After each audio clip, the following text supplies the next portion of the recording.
ارون صاحب، آپ کہہ رہے ہیں کہ بلکہ کہ آپ نے بھی کہا، میں نے بھی سنا ہے، خبریں آ رہی ہیں کہ محترمہ مریم نواز جو ہیں وہ رائے ونڈ میں ریہرسل کر رہی ہیں وزارت اعلیٰ کی. وہ تو آپ نے دیکھا نہیں، وہ میز پہ بیٹھ کے اور وہ تصویریں بن رہی ہیں اور وہ سب بڑی سنجیدگی کا مظاہرہ کر رہی ہیں، اور یہ وہ بن جائیں.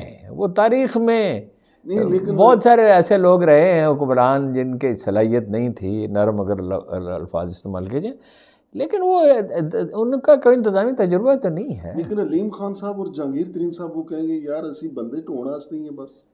نہیں، کوشش تو وہ کریں گے نا، لیکن اس وقت دیکھیں نا نواز شریف کی بارگیننگ پوزیشن بہتر ہے.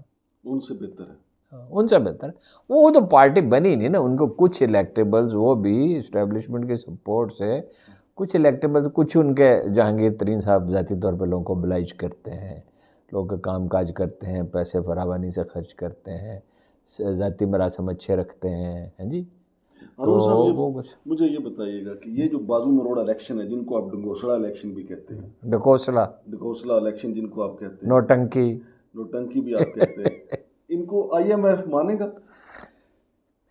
آئی ایم ایف وغیرہ تو سمپلی یہ دیکھیں گے نا کہ اگر تو یہ حکومت کچھ کر رہی ہے، یعنی ان کو پسند تو سبھی کو. آئی ایم ایف کیا ہے؟ امریکہ ڈومینیٹڈ اتھارٹی ہے نا.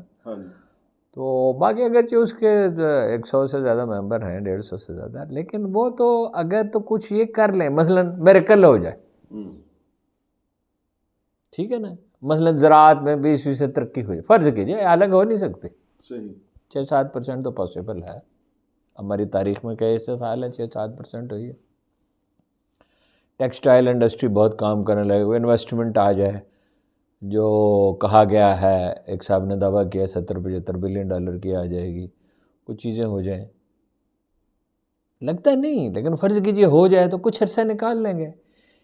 لیکن پائیدار ترقی کیا چیز ہوتی ہے؟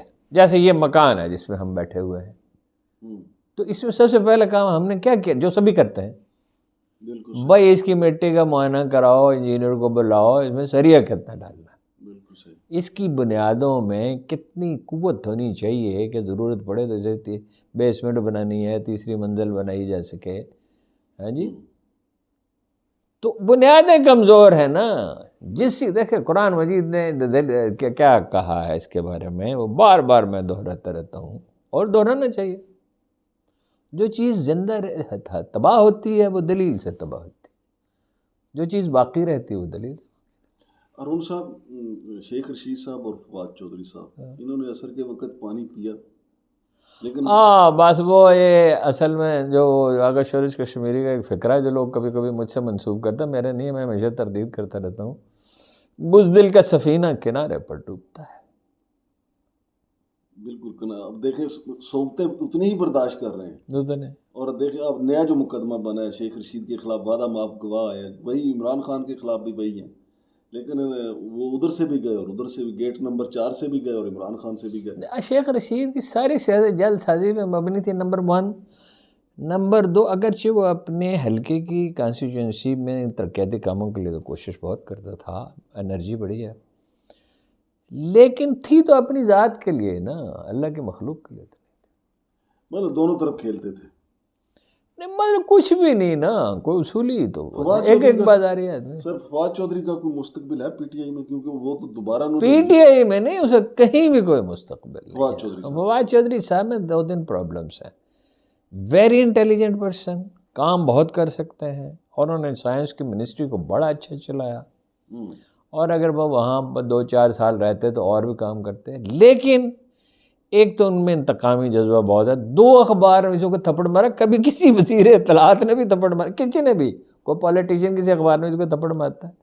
پھر وہ مستقل ان کو اکساتے رہتے تھے کہ میڈیا کو دبا کر رکھو. کوئی حکومت چاہے وہ کتنی گئی گزری ہو، مستقل طور پہ میڈیا کو اذیت میں نہیں رکھ سکتی. صحیح کہا. خان صاحب نے جو بڑی میجر غلطیاں کی ہیں، لوگ مینشن اس لیے نہیں کرتے، آج کل خان صاحب پہ تنقید لوگ کرتے نہیں ہیں، ہمدردی کی وجہ سے بھی. ہاں جی، مشکل میں. تو وہ ایک یہ میڈیا کے بارے میں نے پوچھا کہ کس عقل مند نے تم سے، آپ کو پتا نا میں جب تنہا ہوتا ہوں تو اسے تھوڑی بے تکلفی بھی کبھی برت لیتا ہوں، ان کی مہربانی ہے. وہ کس عقل مند نے تم سے کہا تھا میڈیا کے ساتھ یہ سلوک کرو؟ بھائی اشتہارات میں کمی کرنی تھی تو پہلے 3 مہینے کرتے 10%، پھر 3 مہینے اور 10% کر دیتے، پھر 3 مہینے میں اور 10%، آہستہ آہستہ وہ اپنے پاؤں پہ کھڑے تھے، ریٹ بھی 25% رہ گئے اور اشتہار بھی بند کر دیے۔ دوسرا ہارون صاحب جو حکومت کی یہ اس کا تھا، یہ فواد کا کام تھا۔ نہیں، لیکن جو حکومت کی منجی پیڑھی بڑے میڈیا گروپ ٹھوک رہے تھے، ان کو تو بہت کروڑوں کے اشتہار مہینے کے حساب سے مل رہے تھے۔ نہیں، عمران خان کے زمانے میں اشتہارات تو سبھی کے کم تھے۔ اچھا ہارون صاحب، ایک مجھے بات سمجھائیے گا، آپ ہی سمجھا سکتے ہیں کہ جو بندہ اسٹیبلشمنٹ کے خلاف بولتا ہے کچھ عرصے بعد وہ معتبر ہو جاتا ہے۔ مثال کے طور پہ مولانا فضل الرحمان صاحب، میاں نواز شریف صاحب، شہباز شریف صاحب، مریم بی بی، حتیٰ کہ ہمارے مرتضیٰ سولنگی صاحب، ان کی ویڈیو میں نے دیکھی کہ انہوں نے کہا کہ یہ ایک بازار لگا ہوا ہے، ان کے خلاف ہمیں اٹھ کھڑا ہونا گا، پھر ان کو منسٹر بنا دیا گیا۔ یہ کیا ایک سینس آئی ہے کہ آپ اسٹیبلشمنٹ کے خلاف بولیں؟ اگر تو یہ کہیں سے لائسنس بنتا ہے تو مجھے بھی بتائیں۔ اس کو نہیں، لائسنس نہیں، اس کو نا بڑا مسلمان اسکالرز نے نا پچھلے 1200-1300 سال میں بہت سی بحثیں ہوئی ہیں۔ اس کے لیے ایک اصطلاح ہے اسلامی فقہ میں، حب جاہ، پاپولیرٹی کی خواہش۔ یعنی مقصد اصولی نہیں ہوتا، کسی اصول کے لیے نہیں کھڑا ہوتا آدمی۔ صحیح، ٹھیک ہے نا۔ وہ قائد اعظم ایسے کئی فیصلے کرتے تھے، اب میں ادھر جاؤں گا تو بات لمبی ہو جائے گی، ان پاپولر فیصلے ہوتے تھے، صحیح، لیکن وہ یہ دیکھتے تھے اصول کیا ہے، تو فائنلی قوم کو پتہ چلا بھائی یہ ہے آدمی جس کو نہ پاپولیرٹی کی خواہش ہے، نہ ہماری کو پرواہ کرتا ہے کہ ہم اس کو پسند کرتے یا نہیں کرتے، یہ تو یہ دیکھتا ہے کہ قوم کا فائدہ کس چیز میں۔ وہ ایک اپنا ایک امیج تراشنے کے لیے، ورنہ جو خالص سچا آدمی ہوتا ہے نا، وہ یہ نہیں دیکھتا کہ لوگوں کو پسند آئے گی بات نہیں آئے گی پسند، وہ بعض اوقات بالکل پاپولر رائے کے برعکس بھی رائے دے دیتا ہے۔ صحیح، ٹھیک ہے نا، صحیح، کہ بھائی اس کا مسئلہ تو یہ میرا ضمیر مطمئن ہو، بالکل صحیح، ٹھیک ہے نا جی، اس کا یہ مسئلہ تو نہیں ہوتا۔ ہے نا، قائد اعظم کو 37 کے الیکشن میں مسلمانوں کے 24%، مسلمانوں کے 24%، بالکل صحیح، لیکن وہ کوئی اس پہ غمزدہ نہیں تھے، کوئی فرسٹریٹڈ نہیں تھے، کچھ نہیں تھے، اور 46 میں سارے ووٹ ہی ان کے تھے، بالکل صحیح، 76.5%، بالکل صحیح، یا 70.6%، اور باقی بھی پاکستان کے خلاف نہیں تھے، باقی تو مختلف امیدواروں کے تھے نا۔ ہاں، صحیح، صحیح۔ بہت شکریہ جناب ہارون رشید صاحب۔